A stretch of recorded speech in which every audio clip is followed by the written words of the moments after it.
জাতীয় স্টেডিয়াম থেকে আমাদের সাথে যুক্ত আছেন সহকর্মী পিয়াস সাহা। পিয়াস, বাংলাদেশ সিঙ্গাপুর ম্যাচ ঘিরে কিন্তু সারা দেশের ভক্ত সমর্থকদের উত্তেজনার কোনো শেষ নেই। এরই মধ্যে কি আসলে গ্যালারি কানায় কানায় পূর্ণ কিনা? বান্ডেল থাকলে প্রতি সেনমানিতে টাকা বাঁচবে। বিকাশ সেনমানি বান্ডেল কিনে জিতুন প্রতি লেনদেনে। আসলে দুঃখিত, আমি আপনার কোশ্চেনটা ঠিক ভালোভাবে বুঝতে পারিনি।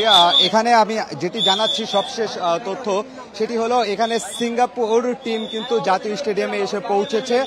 এই মাত্র দেখতে পাচ্ছেন বাস থেকে আসলে সিঙ্গাপুর দলের প্লেয়াররা কিন্তু আসলে নেমে যাচ্ছে। তো এখানে সিঙ্গাপুর দল সবার আগে এসেছে, বাংলাদেশ দল এখন আসেনি। আপনি হয়তো ক্যামেরার চোখে দেখতে পাচ্ছেন সিঙ্গাপুর দল কিন্তু আসলে একে একে নেমে যাচ্ছে। তাদের যে প্লেয়ার ছিল, তাদের যে কোচিং স্টাফ, সবাই কিন্তু টিম বাস থেকে নেমে যাচ্ছে। যেহেতু ম্যাচটি সন্ধ্যা 7টায় শুরু, তারা কিন্তু 2 ঘন্টা আগে জাতীয় স্টেডিয়ামে এসে পৌঁছেছে এবং কড়া নিরাপত্তার মধ্য দিয়ে কিন্তু তাদের আসলে স্টেডিয়ামে ঢোকানো হচ্ছে। এখানে সেনাবাহিনী থেকে শুরু করে পুলিশ প্রশাসন এবং সোয়াট বাহিনী সবাই কিন্তু আসলে নিরাপত্তার কাজে নিয়োজিত রয়েছে এবং এই সিঙ্গাপুর দলকে দেখার জন্য কিন্তু এই গেটের, এই স্টেডিয়ামের 1 নম্বর গেটে কিন্তু উৎসুক জনতা এবং ভক্তদের খুবই ভিড় দেখা যাচ্ছে। এবং আর কিছুক্ষণের মধ্যে আসলে বাংলাদেশ টিম আসলে জাতীয় স্টেডিয়ামে এসে পৌঁছাবে। ম্যাচ শুরু হবে সন্ধ্যা 6টায়। এর আগে 5টার দিকে আসলে কনসার্ট শুরু হওয়ার কথা রয়েছে, যদিও কনসার্ট এখনো শুরু হয়নি।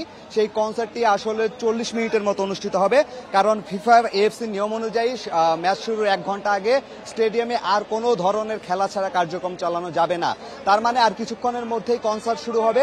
এবং সিঙ্গাপুর দলকে নিয়ে যে ধরনের উন্মাদনা ভক্তদের মধ্যে দেখা গেল যখন বাংলাদেশ দল এই জাতীয় স্টেডিয়াম প্রাঙ্গণে আসবে ম্যাচ খেলার জন্য, তখন কি ধরনের উন্মাদনা হবে সেটি আপনি নিশ্চয়ই আশ করতে পারছেন।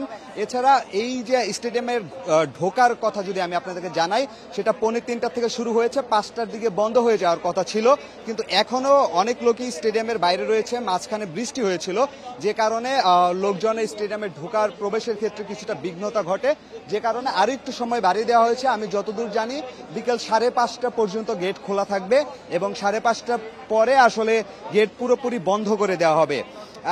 আর নিরাপত্তার বিষয় আর দর্শকদের উন্মাদনার বিষয় যদি আমি জানাই, এখানে যারাই আসছে প্রথমে তারা গরমের সাথে আসলে তাদের এক ধরনের সাফার করতে হয়েছে। এরপরে বৃষ্টি নেমেছে, তারা কিন্তু স্টেডিয়াম প্রাঙ্গণে এসে বৃষ্টিতেও ভিজেছে।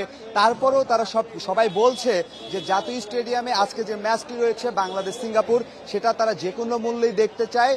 এই বৃষ্টি গরম কোনো কিছুই তাদের কাছে বাধা হতে পারবে না, কারণ এই দলটাই কিন্তু খেলছে সমিত সোম, হামজা চৌধুরী, ফাহমিদুলরা।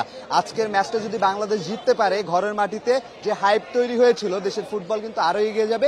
এছাড়া এএফসি এশিয়ান কাপ বাছাইয়ে এই 3টি পয়েন্ট কিন্তু বাংলাদেশের জন্য খুবই জরুরি। সিঙ্গাপুর বাংলাদেশের চেয়ে 22 ধাপ এগিয়ে থাকলেও র্যাঙ্কিংয়ে আসলে হারানো যে সম্ভব, কারণ দলে রয়েছে হামজা চৌধুরীর মতো প্লেয়ার, সমিতের মতো প্লেয়ার, দক্ষিণ এশিয়ার সেরা মিডফিল্ড বলা যায় এখন বাংলাদেশকে। তাই স্বপ্নটা কিন্তু এখন বড় হয়েছে। ভক্তদেরও তেমনটাই প্রত্যাশা। এত কষ্ট, এত ত্যাগ স্বীকার করে তারা জাতীয় স্টেডিয়ামে আসছে, তারা একটি জয় নিয়ে আসলে ফিরতে চাচ্ছে এই জাতীয় স্টেডিয়াম থেকে। পিয়াস সাহা জানাচ্ছিলেন জাতীয় স্টেডিয়াম থেকে।